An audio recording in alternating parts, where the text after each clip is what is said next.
In the late 1980s, the financial world tried to put a number on Pablo Escobar. Forbes magazine stepped up, estimating his net worth at $30 billion, which placed him as the seventh richest person on the planet. When the issue hit the stands, Escobar's son actually contacted the publication to laugh at them. The $30 billion figure, he told them, was wildly too low. At his peak, Escobar controlled almost 80% of the worldwide cocaine trade.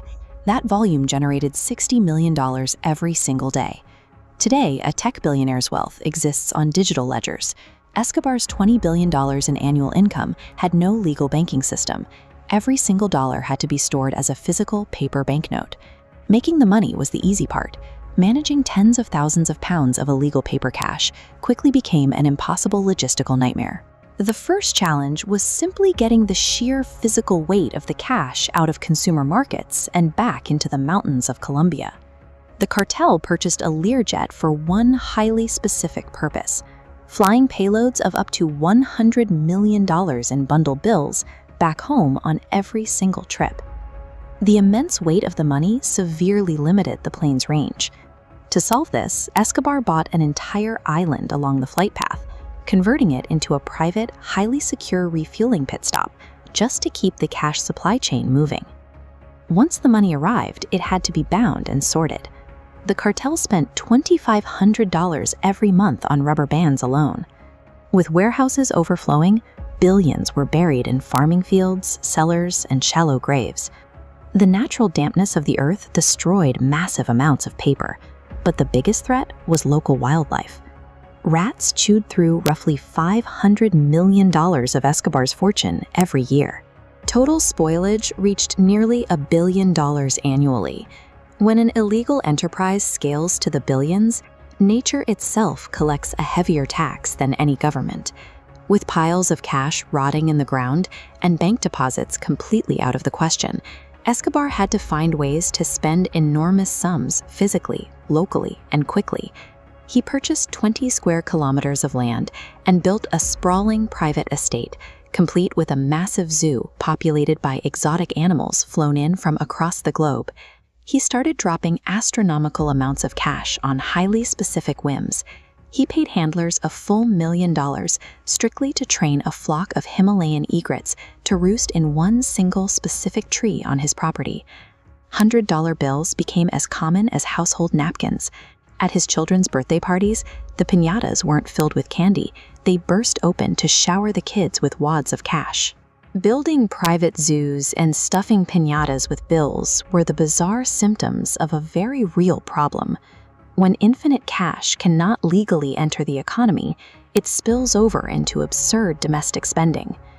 Despite these infinite resources, Escobar lived with one paralyzing vulnerability: the threat of being extradited to the United States to face a foreign justice system. To secure a permanent truce, he made a staggering proposal to the government. He offered to pull $10 billion from his personal cash reserves and pay off the entire national debt of Colombia. The state rejected the cash. In response, Escobar turned his vast fortune into a war chest, funding a brutal, relentless military campaign against his own government. He purchased enough firepower and loyalty to orchestrate the assassinations of a presidential candidate, the Minister of Justice, an attorney general, 200 judges, and well over 1,000 police officers. While ordering this state-level violence, his daily life took on a bizarre cruelty.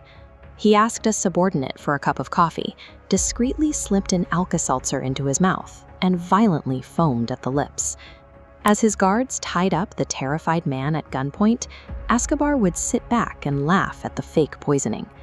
Escobar famously insisted to reporters, "I am a decent man who exports flowers."